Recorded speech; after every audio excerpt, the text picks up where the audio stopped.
Okay.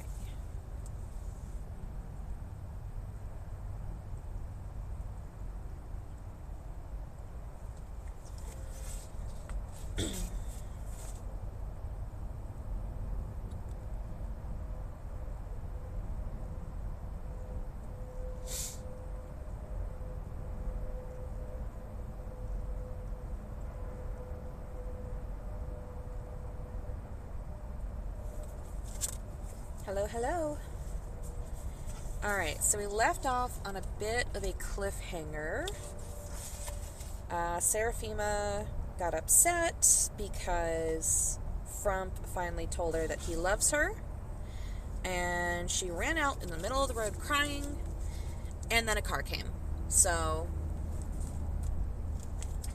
let's see what happens next. Where's my water?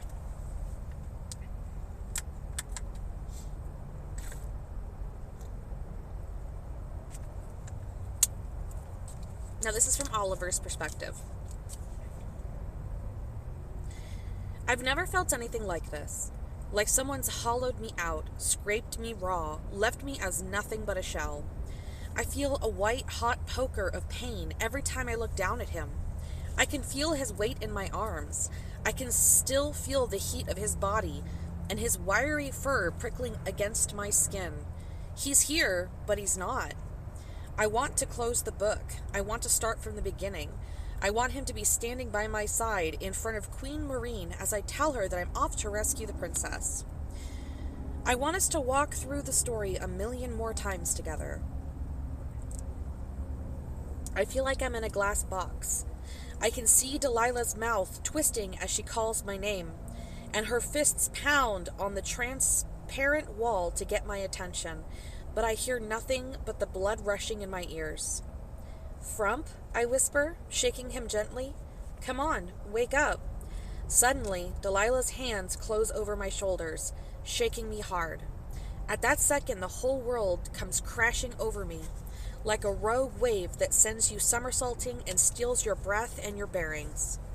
I surface, and everything is too loud, too bright, too painful. Delilah's fingers press so hard into my skin that they leave marks in the shape of half-moons.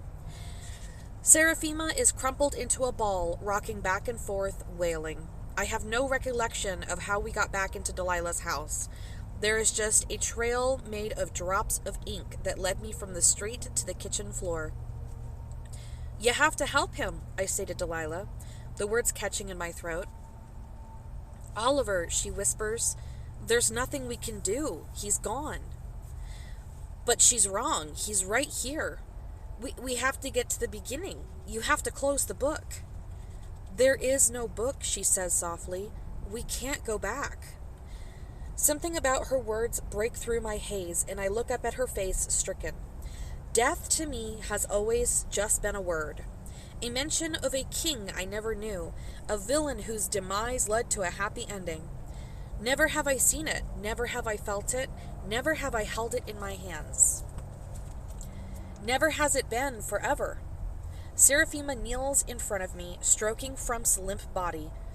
No, no, no, she sobs. You can't leave me. I love you. Do you hear me? I love you. She looks up at me, her blue eyes glittering with tears. Why isn't he waking up, Oliver? Delilah puts her hand on Seraphima's arms. That's not how it works here, she explains. Seraphima's lip quivers. I want to go back to the way it was. She throws herself against my shoulder, crying so hard that her entire body shakes. Take me home, please, she begs. Take me home. Over Seraphima's bent head, I meet Delilah's gaze. It's like a mirror. I can see the same anguish reflected on her face that must be on mine. She walks to a cabinet in the kitchen and pulls out a white cotton tablecloth.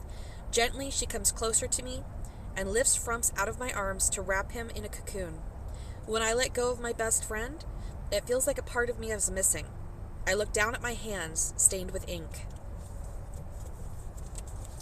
With every strike of the shovel, I clench my teeth. My hands are blistered and my shoulders ache. But at least this kind of hurt I understand. The hole I am digging gets deeper. The pile of earth grows. I don't look behind me. I can't, because I know what I'll see. Delilah sits on the back porch cradling her phone, trying not to cry as she explains to her mother what happened. I catch snippets of the one-sided conversation. Car came out of nowhere. Driver offered to bring us to the vet. Too late. My hair falls into my eyes as I stab the shovel even harder into the ground. Delilah was the one who made me realize that we couldn't wait for Mrs. McPhee to come home from work before we buried him. As far as she was concerned, Frump was and always had been Humphrey. It would be too hard to explain to her why her dog's shroud was spotted with ink, why I was so broken up with grief over a dog that didn't belong to me. After getting Seraphima a cup of tea and settling her in a chair with a blanket around her shoulders and a box of tissues in her lap, Delilah and I carried Frump into the yard to find him a final resting place. I picked a spot beneath a willow tree because we had willows back at home too, and I think he would have liked that. Then, without saying another word to Delilah, I began to dig. I feel a drop of water on my hand, and then another. It would be fitting for the sky to weep, but when I look up, I see sunshine, and I realize that I am the one who is crying. Delilah approaches, her hand tucked in her back pockets. That's perfect. Let me get Seraphima and... Not yet, I interrupt. I think maybe just a little deeper. The hole, I know, is plenty big. It's just that I am not ready for what has to come next. I fear I may never be. Oliver, Delilah says, we have to. My mom will be home soon. I nod and I set the shovel down. I kneel in front of Frump while Delilah goes to fetch Seraphima. I lean over and whisper, remember when we convinced Socks that if he kept eating carrots he would turn orange? And then you gave me fleas and Queen Marine quarantined us both in the tower? I am quiet for a moment, lost in the past. All of those times we walked through the forest and the unicorn meadow, you'd run ahead and then you'd always circle back, just to make sure that I was still there. I rest my hand on Frump's head. Don't forget to circle back, my friend. Delilah returns, her arm around Seraphima. I can tell that without Delilah's support, she would have collapsed by now. She stands stiffly in front of the open grave, her eyes swollen and her cheeks red. As I lift Frump into my arms and gently lower him, Seraphima starts to cry again and presses a tissue to her nose. Sometimes, at a funeral, Delilah says, people say a few words. Seraphima nods. A few words, she repeats solemnly. Frump, Delilah continues, I didn't know you very well, but I've never seen someone loved as hard or as loyally as you did.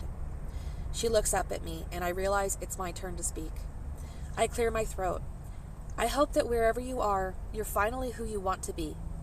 Seraphima falls to her knees, sobbing, and Delilah glances at me, communicating silently. I lift Seraphima into my arms and carry her back inside, settling her on the living room couch. By the time I come back out, Delilah has already filled the pit halfway with dirt.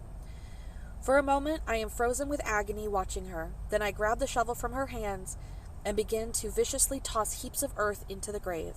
My whole body trembles with the effort, and sweat pours down my back. It takes Delilah 3 tries to wrench the shovel from my hands. Stop, she pleads. That's enough. My face twists with sorrow. This is my punishment, I say. He wouldn't have been here if it wasn't for me. Oh, Oliver, she murmurs. I fall into her arms, giving in to the grief.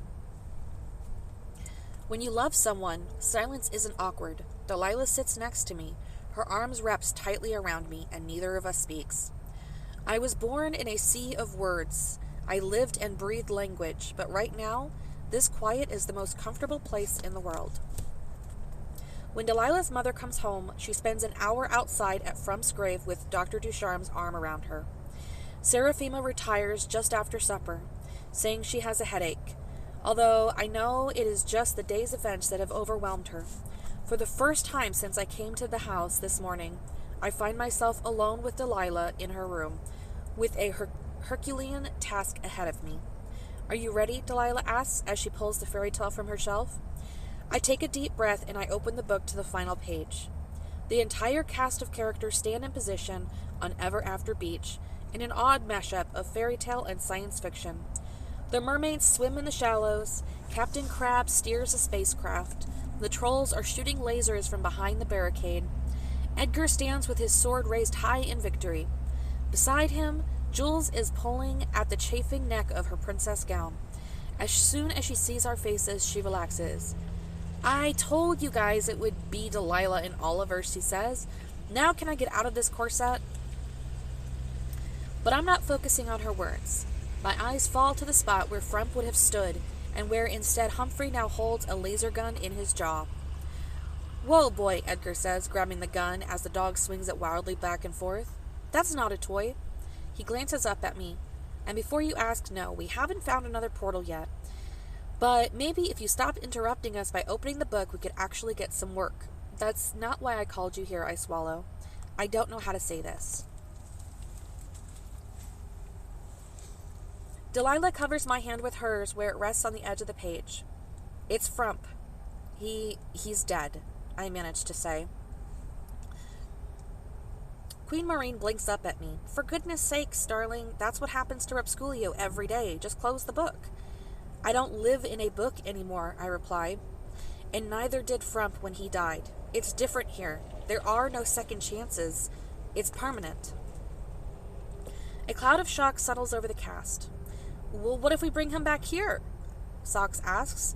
Maybe he just needs to be back in the book. It doesn't work that way, my boy, Orville answers.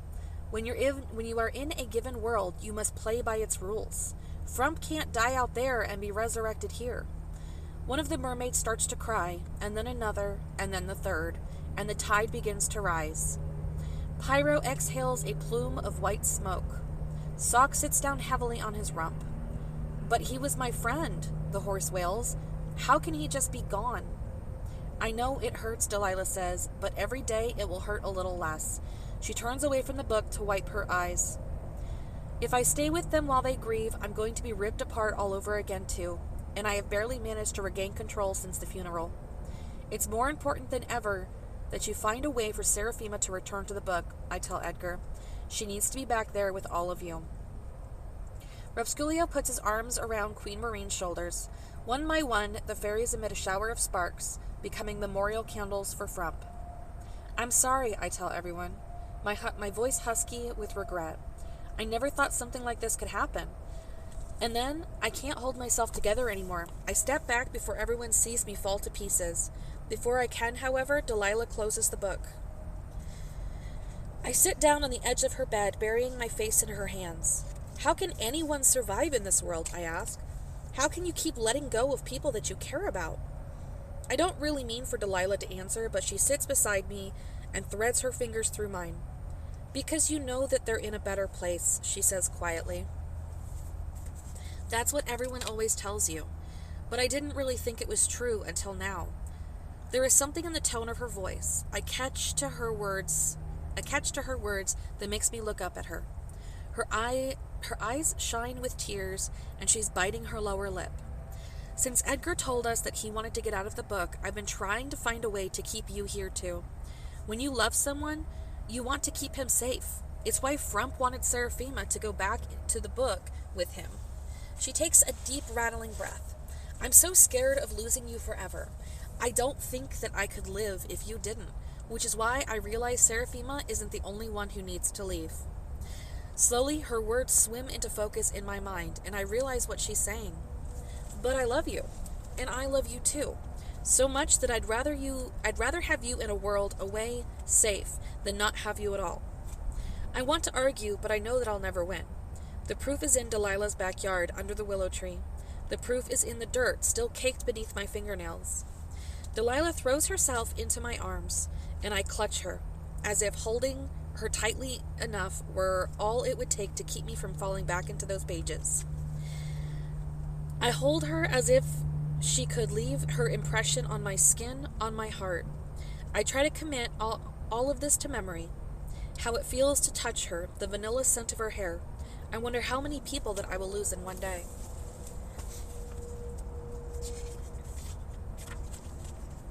Alright. There's a little snippet from the author. It says, Death is the guest you didn't invite, arriving when you least expect it, when you least need it, and when you least want it. It's a blow from behind, a knife in the back, the shadow that's following you. It's why you always keep looking over your shoulder.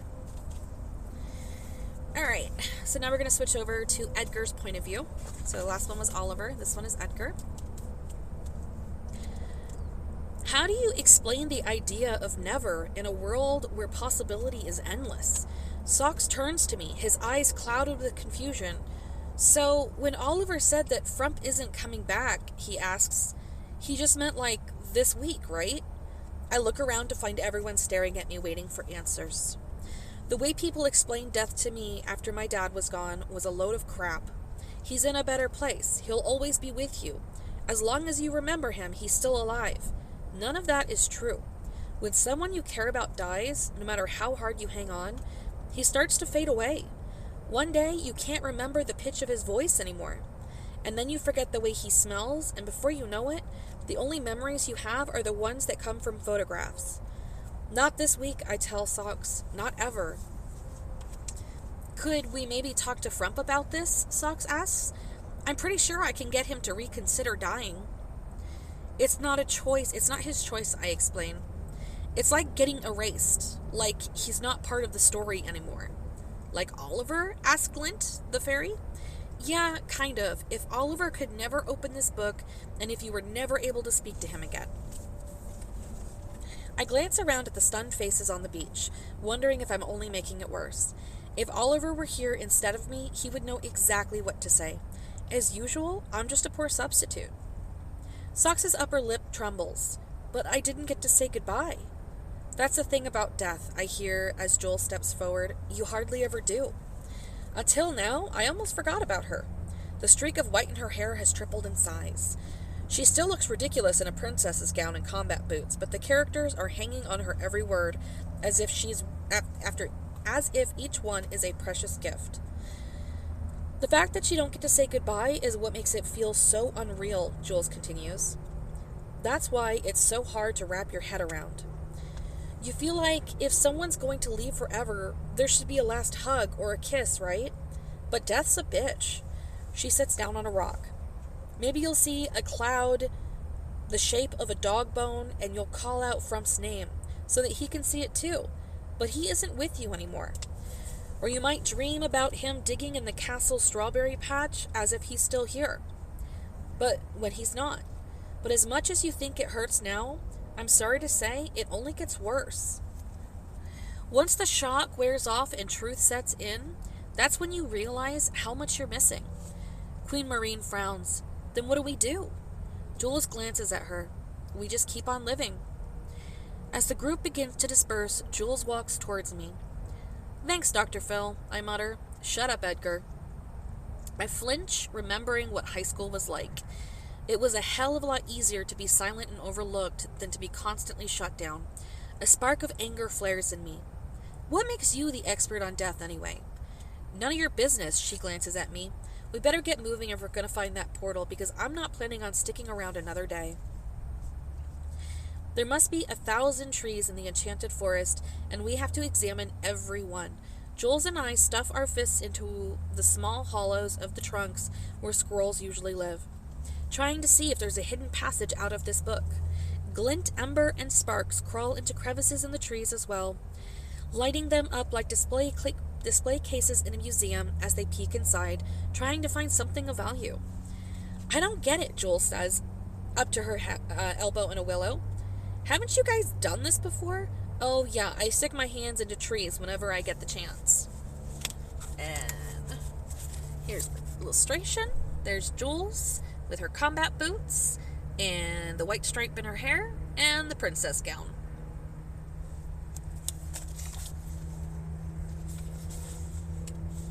No, I mean the whole escape hatch thing. Isn't that how you and Oliver switched lives in the first place? Jules cranes her neck around a trunk.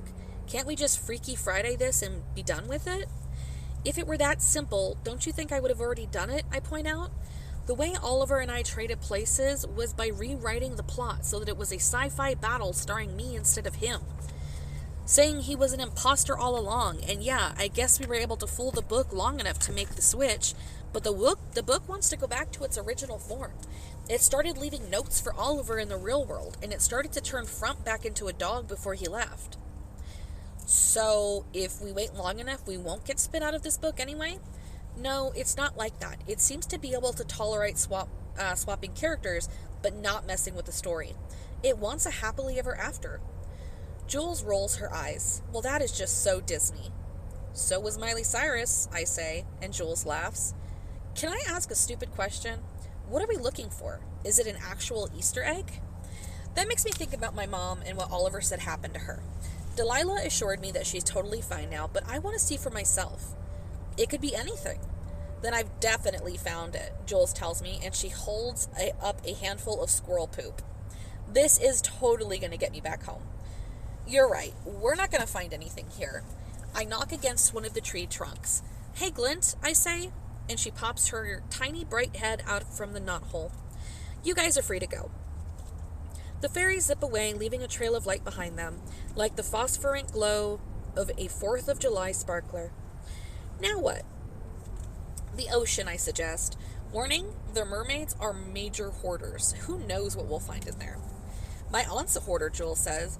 I swear, when I was there this summer, I had to army crawl to the bathroom, and I'm pretty sure that Amelia Earhart's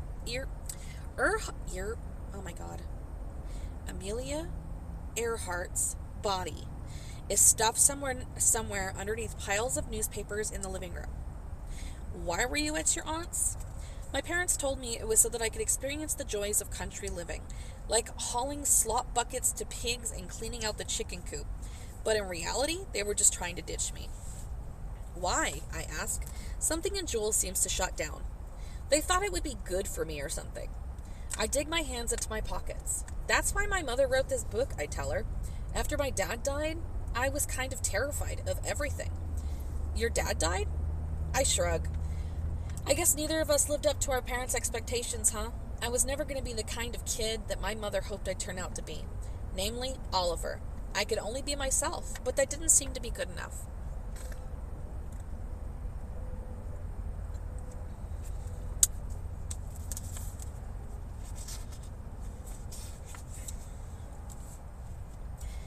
I turn the corner at the edge of the last paragraph and find myself at the page break. Jules, I realize, has stopped walking. What's up? She shakes her head. I'm still getting used to this. I grin. Someone's got a fear of gaps. Cut me some slack, I've only been here a day. She takes a deep breath, trying to look cool, but I can see how red her cheeks are and how she's working hard to calm herself down. It's kind of weird to see Jules, who could probably survive a tsunami or face down the entire Taliban, get so shaken by a page break. Finally, something I can do better than she can.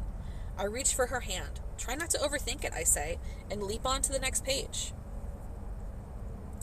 We land in the unicorn meadow. I'm still holding on to Jules. I look down at our linked hands and I feel a shiver run through the length of my spine. Suddenly, Jules pulls her hand away from me. I could have done it myself, she snaps, and walks off. That seems about right, I mutter to myself. It's not the first time a girl has looked at me like I'm pond scum. I catch up to her halfway across the meadow. For a moment, we just walk side by side, silent. Hey, I say, trying to break through the awkwardness. What's a hipster way? Jules doesn't respond. An Instagram. I pause. Get it? Instagram? I break off when Jules stops dead, staring at a unicorn that's munching on silver grass. Am I in a drug dream? She asks. Oh wait, it gets better. This is the unicorn meadow, and they're eating moongrass. How high was your mom when she wrote this book? Jules asks. At that, I laugh. My mom doesn't even like to take Tylenol. There is an outhouse behind that tree, and I'm pretty sure it's where Elvis died. Jules grins, and just like that, any weirdness between us is gone again. So, if we're headed to the ocean, she asks, how come we're landlocked with a bunch of mythical creatures? Shortcut, I explain, pointing to the cliff in the distance. The water's on the other side. We hike across the field, Jules gently patting a unicorn as she passes by. A swarm of butterflies form a cloud around us, a festival of color. She glances around with delight. You know what it means when you see this many butterflies at once, right? I hesitate, expecting her to say what girls always say, that it's a guardian angel or good luck or just plain romantic. It means there's something dead nearby, Jules continues. Butterflies feed on carrion. I stare at her impressed. Zombie butterflies, I say. Very cool. We reach the base of the cliff and start to climb. Jules is faster than I am and reaches the top a few moments before I do. I haul myself over the lip and onto all fours, and then stop dead, nearly swallowing my tongue. Jules is stripping off her gown. What? She asks. Haven't you ever seen a girl in her underwear before? Well, actually, no. You're not wearing clothes, I point out. Thank you, Captain Obvious. And technically, I'm wearing the equivalent of a bikini. Aren't we going swimming? Yeah, but... Well, do you swim fully dressed? No, I stutter. Last one in is a rotten egg, Jules says, and she does a perfect swan dive off the cliff into the ocean. You can do this, I think. I hop on one foot, trying to pull off my spacesuit, and stare down with shock at a pair of dark gray tights that I did not put on this morning. Great, so now this book is trying to turn me into a prince. I try to wrestle the pantyhose off my legs, wondering how on earth women do this. What's taking you so long, Jules calls, and I glance over my shoulder to see her treading water, her hair slicked back. I decide I'm going to impress her with my best backflip. I manage to peel one leg free of the tights, but when I'm trying to strip off the other side, I lose my balance, and instead of executing an Olympics-worthy flip, I wind up flailing in the air and smacking into the surf with a thundering belly flop. Sputtering, I make my way to the surface. Jules is laughing. That was so sexy, she says. We are quickly surrounded by a whirlpool fashioned from the strong tails of Marina, Ondine, and Kyrie. You have to kiss one of them, I tell Jules. What? This is not spin the bottle. No, it's so you can breathe underwater. Ondine pops through the surface. She's all yours, I say. I don't think we've officially met. I'm Ondine, the mermaid says, and she kisses Jules, dragging her underwater. A moment later, Kyrie pulls her webbed hand on my shoulders. Ready, handsome? She asks. Shouldn't you at least buy me dinner first, I joke, and she seals her lips over mine and pulls me below the surface. It's the strangest sensation I've had while in this book, breathing water. At first you fight it, certain that you're drowning as your lungs fill. But then, when you're sure that you're a goner, your chest seems to burst and the water rushes in and out of your nose like oxygen. I keep an eye on Jules, who is struggling in Ondine's grasp as she gives herself over to the feeling. Her eyes open and her hair snakes around her face, tendrils of indigo with silver stripes. This, she says, is wicked awesome. I know, right? Just wait. I turn to the mermaids. Hey, guys, can we get a fin? They link their arms in ours and swim us to the very bottom of the ocean floor in a matter of seconds. Jules can't stop smiling like a kid on her first roller coaster. I watch her reach out toward a seahorse, which tickles its way up her arm. Finally, the mermaids release us at the entrance to their underwater cave. Jules looks appreciatively at Ondine. You would so totally kick butt on our school swim team. I'm pretty sure that having a tail counts as cheating, I point out. I glance around at the cavern. Stalactites and stalagmites form from the ceiling and the floor, like the jaws of a giant beast.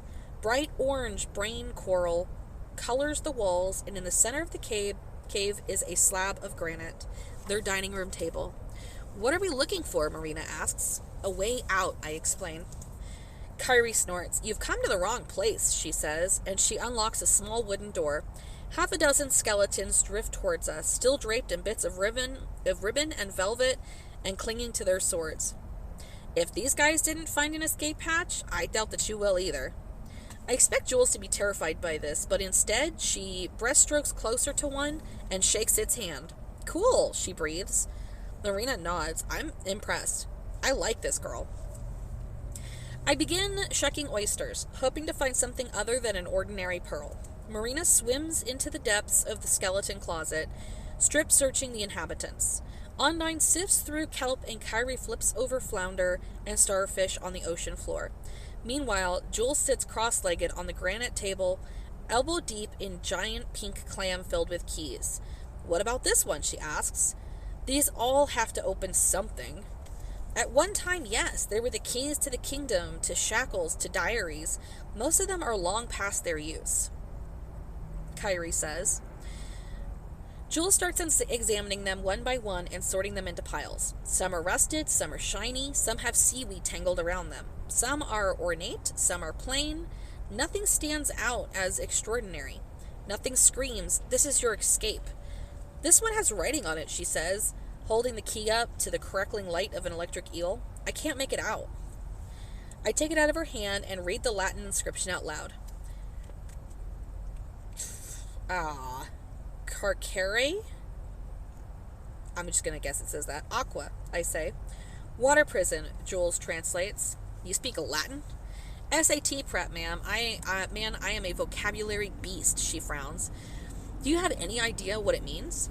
I glance at the skeleton closet. That's the only water prison I can think of in this book. Taking the key, I close the door and I try to lock it, but the bolt won't turn. Marina purses her lips. Isn't there a jail cell on Captain Crab's pirate ship? He locked me in there once when I didn't floss. I stuff the key into my pocket and turn to Jules. Time to surface, I say. With the aid of the mermaids, we rise to the top of the ocean, breaking into the air about 5 miles from shore of Ever After Beach. Looming nearby, like a great gray whale, is Captain Crab's ship. I start flailing my arms, shouting to grab the attention of the hands on deck. Suddenly I hear the pirate's gruff voice. Edgar, laddie, is that you? He cries. Man overboard! Captain Crab's ship slices through the waves like a knife cutting through butter.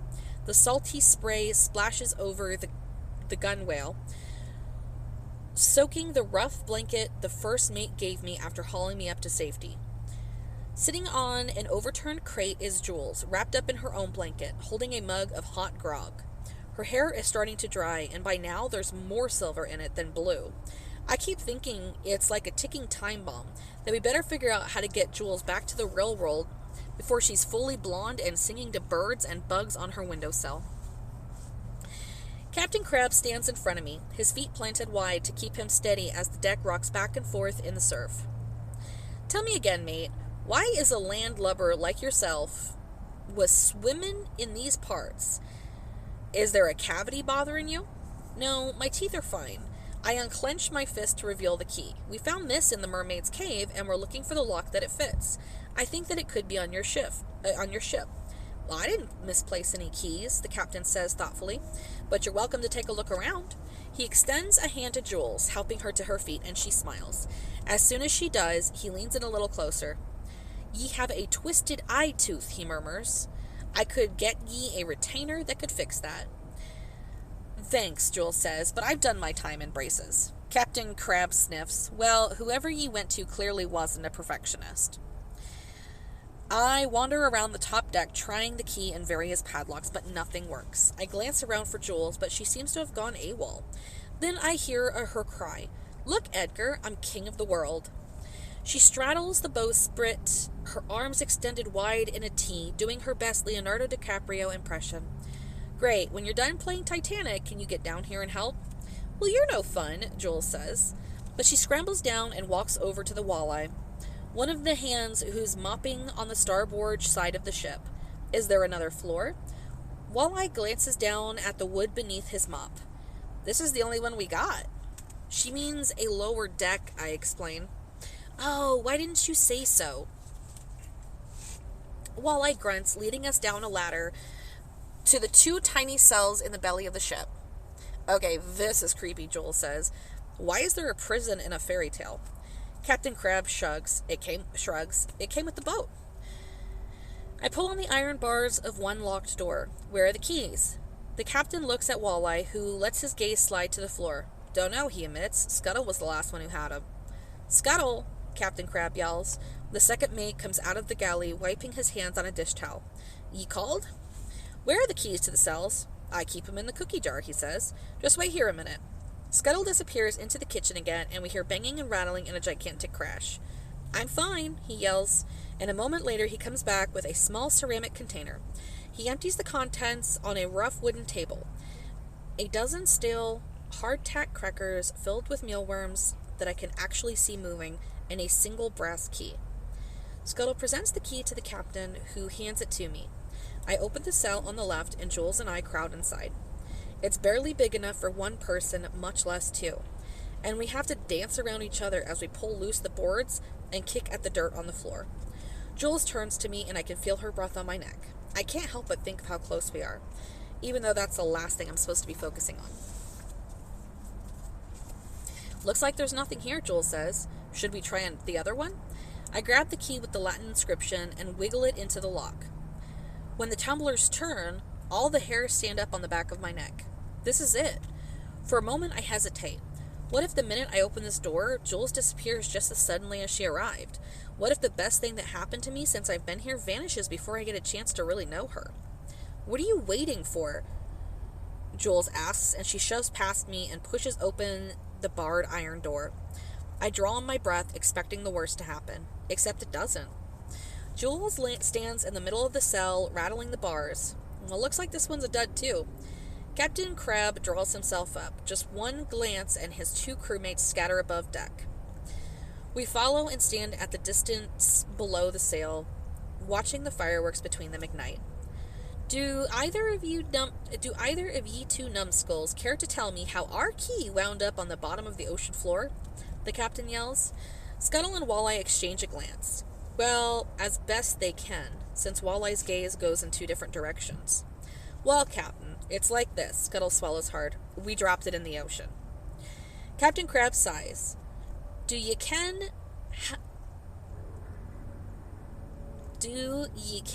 how hard it is to find decent help around here, he mutters. Now that we have the key, perhaps we should test it by locking the both of ye up for a few hours. We didn't mean to, Scuttle says. Aye, Walleye agrees. We just wanted to see if it would float. As they bicker, I spot Ever After Beach gleaming in the moonlight a few 100 yards away. I nudge Jules with my shoulder. Feel like a swim? I murmur, crawling onto the ship's gunwale and holding out my hand. She grabs it so I can pull her up beside me. I thought you'd never ask, Jules says, and together we jump. It is a longer swim than I thought. By the time that we reach the beach, we're both out of breath. Jules rolls onto her back, letting the surf wash around her, too tired to inch her way up to a drier spot. I lie with my cheek pressed into a scallop shell. Why didn't you just ask the pirate to drop us off? Jules pants. The king, I say, my mouth full of sand. It takes me a few minutes to catch my breath, and when I do, I get to my feet and walk to higher ground, sinking down on the beach. I grab a chunk of coral curved like a candy cane. A perfect J. Huh? Jules has to come sit beside me. My mom and I used to walk the beach on Cape Cod looking for coral shaped like E's and J's. I toss it to her. J for Jules. She turns it over in her hands like a small glowing bone. I'm worried about my mom. I look away. I miss her. I see little bits of her everywhere. Queen Marine uses her scone recipe. Her favorite flowers, daisies, are the only ones that grow in the unicorn meadow. And I point to the coral in Jules' hands. Well, that, but it's not the same, you know. Jules hugs her knees to her chest. It's kind of like that with my sister. You have a sister? Had, Jules says. Her name was Sophia. I'm an expert at death. She rolls the coral between her palms. I was 6 when my mom got pregnant, and I was so excited about having a sister that I asked like 100 times a day when she was going to get here. Finally, my dream came true. Sophia came, 4 months early. She only lived a couple of hours. I know it wasn't my fault, but sometimes I think if I hadn't wanted her here so badly, if I hadn't wished quite so hard, would she still be alive?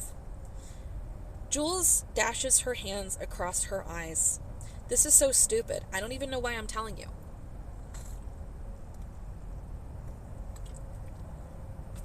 No, I'm glad you did, I say. But it's kind of nice to know that I'm not the only one who's messed up. Jules laughs. You're more messed up than I am. You're right, I agree, because I'm actually kind of psyched that we didn't find the portal on the pirate ship. You are? Yeah, I turn, meeting her gaze. Her eyes are as dark as the night. All I can think of is when the key turned in the lock was that you were about to go and I wasn't ready to give you up yet. Gathering every shred of courage I have, I reach for Jules' hand. Just like the last time I touched her in the unicorn meadow, she instantly pulls away. No, she yelps. Edgar, I'm sorry, I just can't. I feel my cheeks burn. Geez, how repulsive am I? I mean, you're really hot and everything, but it seems so weird and wrong. I mean, you look identical to my best friend's boyfriend. My jaw drops. You think I'm hot? Her mouth tips up in a half smile. Don't be getting all cocky now. So the problem here is that I look like Oliver? She nods. Then close your eyes. Her lashes drift shut and I lean forward. I'm pretty sure I'm about to throw up. My heart is literally rattling in my rib cage. It's beating so hard. What if I do this wrong? What if my nose winds up in the wrong place? What if I miss her mouth? Why can't I think about Googling this? Why didn't I think about Googling this or steal my mom's Cosmopolitan magazine when I had the chance? Enough, Edgar, I tell myself, an internal pep talk. Don't think, just do. And then wonderfully, miraculously, I'm kissing her. Jules melts against me and my arms go around her. I'm afraid to move because if I do, I'm going to wake up. So instead, I just keep my lips on hers until I start to see stars in the corners of my eyes because I'm running out of air. She breaks away from me, gasping. It's always the quiet ones, she murmurs. I wonder if I would ever have met Jules if I had stayed in the real world, if the magic between us has something to do with fiction, or if it would have happened no matter where we were introduced. I wonder if she's wondering the same thing. I lie down on the sand looking up at the stars, Jules' head pillowed on my arm, smiling so hard that I think my skin is going to crack. This has been a good day. I used to be able to find the Big Dipper, I say, but I'm pretty sure my mom knew nothing about astronomy since these stars look totally random. Do you know any constellations? Jules freezes. Someone recently tried to show me a few, but I can't remember them exactly. I shrug. Then let's make up our own. I point to the sky. That one there. It's called the Rocker. See how it looks like a chair? She grins. Oh yeah, I totally see it. And over to the left, with the two eyes and the jagged mouth, that's the Joker. Suddenly she sits up. Edgar, Jules says, do you see what I see? There's something wrong with that star. It looks flat. I peer into the sky against the velvet of the night. One of the Joker's eyes is twinkling. The other, though, is not shining back at all. It's lifeless. It's dull. It looks more like a hole punched through the sky than a star. Or in other words, a portal. The hammering is deafening. The trolls are nailing together the tallest ladder that I have ever seen. But it starts in the middle of the ocean because this particular star, of course, is not directly over the beach.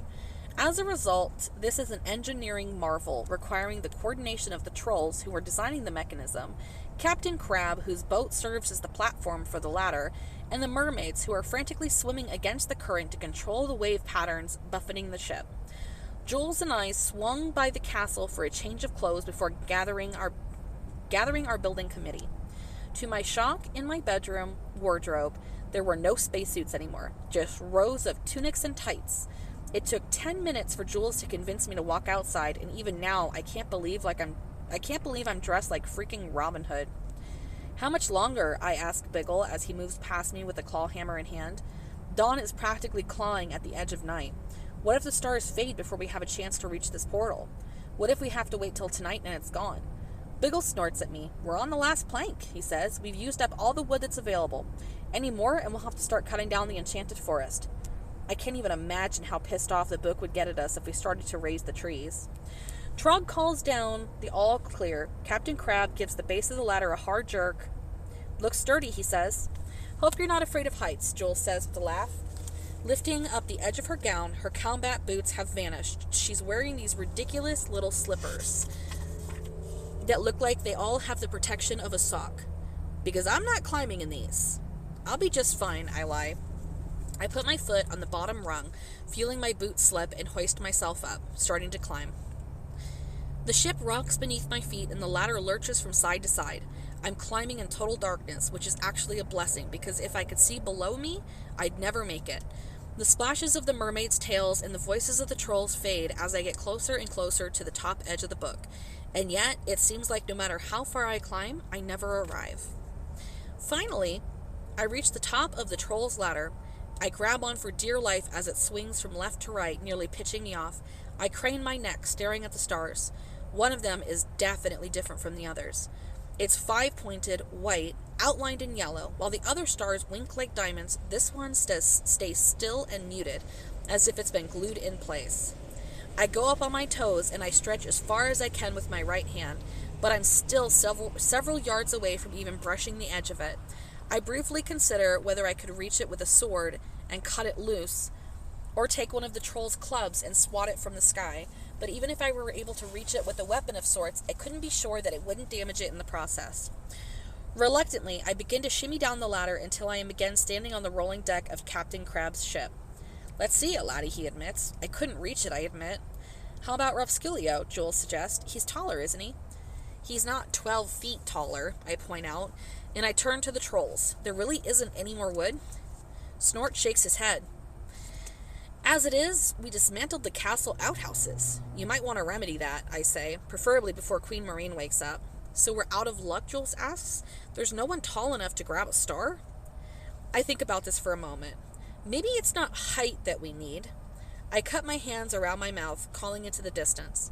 Ember, sparks, glint. Fairies have extraordinary hearing, a little-known fact. It's why they're so good at eavesdropping, but it also works in my favor as they appear almost immediately. 3 little fireflies that come whizzing closer so that I can see each of their tiny glowing bodies. What's all this? Ember asks, any anger over missing her beauty sleep dissipating when she sees the teetering ladder. That's another little-known fact about fairies. Like all gossips, they hate being left out of anything. See that star? I asked, pointing. That one that looks like a button instead of a jewel? Glint and Sparks zips higher into the air to get a better view. What about it? Sparks asks. I need you guys to bring it down here. No problem, Ember says. Girls? The 3 fairies shoot up like firecrackers as they zoom into the night. I watch their lights grow smaller and smaller, blue and green and red, as tiny as the points of lasers. For a moment, there's only silence. Then suddenly we hear a crash. A hail of jagged black letters rains down around us, slicing the rungs of the ladder and ripping the mainsail of Captain Crab's ship. Jules narrowly misses being impacted by a K, which pins the hem of her dress to the wooden desk. Watch out, I cry, grabbing her and pushing her beneath the doorway of the hatch that leads below decks. Below decks. A moment later, a fireball rips out of the sky, smacking hard against the wood. Ember lies there, her arms and legs splayed, the light in her body flickering. One of her wings is torn, and black splinters jut out from her shoulder, her leg, and her belly. Captain Crab immediately scoops her into his hand as Glint and Sparks zips close. It was the letters, Glint gasps. We couldn't see them in the dark, and with the book closed, they formed a barricade. The captain takes a bandana from around his neck and fashions a tiny hammock.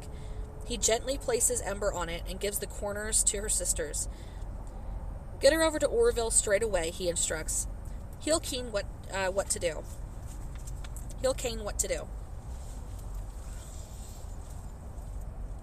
I turn to Jules, who is staring at the spot on the deck where Ember fell.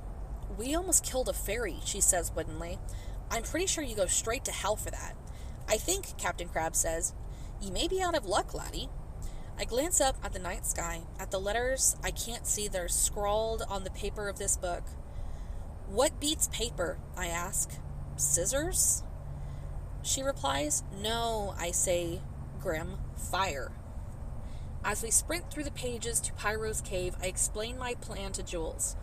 Fairies may be the strongest creatures in this story, but they couldn't break through the letters with brute force. That means there's no way we can break through with strength either. But letters are printed on paper, and paper burns, so all we need is a little bit of portable fire. Jules looks impressed. Wow, I guess you're more than just a pretty face. What can I say? I'm the whole package. We edge around the cliff towards Pyro's cave, Jules' hand firmly clasped in mine. Is that fairy going to be all right? Jules asks. I stop walking and look at her. Don't worry, Ember can't die in here. At the very worst, the minute Oliver opens the book again, she'll pop right back to her old self. She just seems so hurt, Jules shudders. What if that happens to us? Will we pop right back too? I remember what Orville said. You play by the rules of the world you're in. Yes, I tell her. In here, you and I are invincible. A smile spreads across Jules's face. Okay, then after we do this thing, we're totally starting a fight club. A few minutes later, we reach the intro to Pyro's cave. The part that fell down, the book making its displeasure known, has been restored. Probably with the same stubborn magic that got me decked out in tights. The dragon is snoring on his back, puffing smoke rings. Jules digs her feet into the dusty ground. Are you sure this is safe? You've met him. He's like a giant golden retriever. It just seems like an unspoken rule. Never wake a sleeping dragon. I glance at her. You're thinking of babies. I walk up to Pyro's colossal head to whisper in his ear. Pyro, I call, rise and shine. My voice is drowned out by his vibrating snores. Pyro, I yell, louder, and he startles awake, his massive wings flying open like an umbrella. His red eyes focuses on me slowly, and he bares his teeth in a terrifying grin. I need your help, I explain. Can you fly us up to the top of the last page in the story? The giant beast nods and lowers a wing so that I can climb on. To my surprise, Jules scrambles into place right behind me. Really? I ask. Oh, please, how many times in my life am I going to get to ride a dragon? I feel her arms tighten around my waist. Through my thin hose, I feel Pyro's scales scratch and shift as he gets to his feet, and crawls like a lizard from his cave onto the ledge. Hang on, I say over my shoulder as Pyro shoots a blast of fire from his jaws, illuminating the valley below for a moment before it falls into darkness again. He leans back on his haunches and springs forward, his wings catching the wind and luffing like a sail as we lurch into the sky. Here I am, a guy who basically lived in his room and whose friends were avatars, who was afraid of everything from gym class to social interaction, riding a dragon with a hot girl holding on to me for dear life.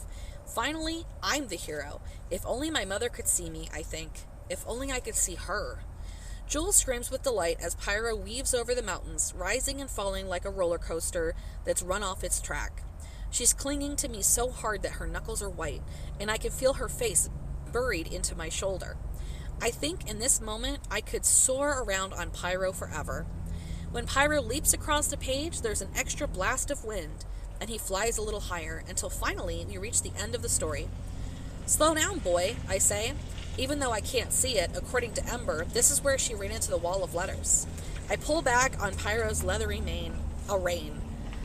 He comes to a halting stop, his wings pumping in mid-air, his powerful muscles flexing under my thighs.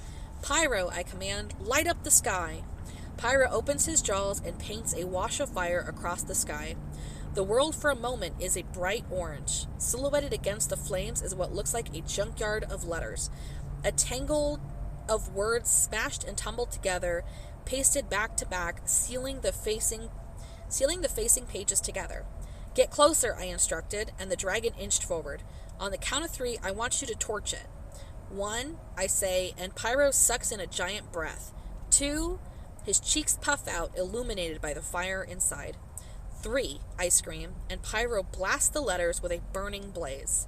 The letters begin to drip, turning into a black rain that falls from the sky, staining the ocean below. When there's a hole large enough for us to fit through, I pull at Pyro's mane again. That's enough, I tell him, patting his neck. And he rumbles in response. I gently tap his side with my boot, the way you might spur on a horse. Pyro lurches forward, swimming in a sea of stars. Behind me, Jules gasps. Jesus. It's like someone has flung a handful of diamonds at us, and as we brush up against the stars, they twinkle like broken glass. Finally, we reach the one that isn't glowing, isn't sparkling. I'm going to hold him steady, I tell her. Can you grab it? I hold tight to Pyro's mane, keeping his strength in check long enough for Jules to lean to the right, stretch her fingers out, and grasp the star. Got it, she says. As she plucks the star loose, the others shimmy and realign in small clusters, leaving an empty space in the night sky. The ride back to Pyro's cave is beautiful. By now the sun is coming up, licking the sea with a pink tongue. Birds swoop and dive around us as we break through the clouds. Pyro swings over the castle, braying the way he does every morning, except this time I'm not there to be awakened. I haven't slept, but I can remember ever feeling so alive. When we land on the ledge of Pyro's cave, he yawns widely, belching smoke. You're a champ, I tell him, and I hop off his back, reaching to help Jules down. The dragon slithers into the recesses of his cave and is already snoring by the time Jules and I sit on the ledge, dangling our feet over the edge. Jules pulls the knight's treasures from the bodice of her dress. For real? I say. What? She replies. There's no pockets. She presses the star into the palm of my hand. And here is the illustration of Jules and Edgar riding the dragon, and the dragon breathing fire on the letters.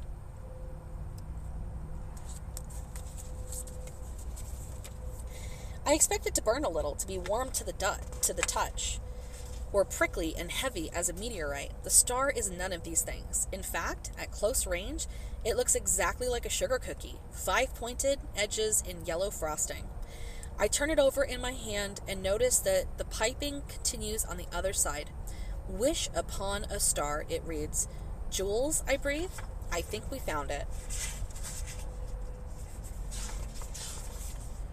All right.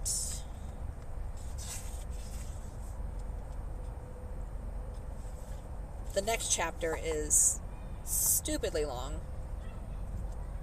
So I'm going to stop here for today, and then we will continue tomorrow. Before I stop, we've got a note from the author.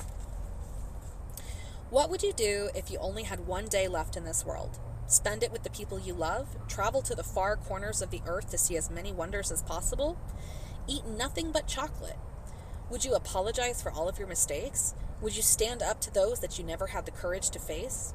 Would you tell your secret crush that you loved him or her? Why is it that we wait till the last minute to do the things that we should be doing all along? All right. Let me go ahead and pop this in here. We are more than halfway done with the book. And then I'm going to put this in one of those little library donation boxes once I'm done with it.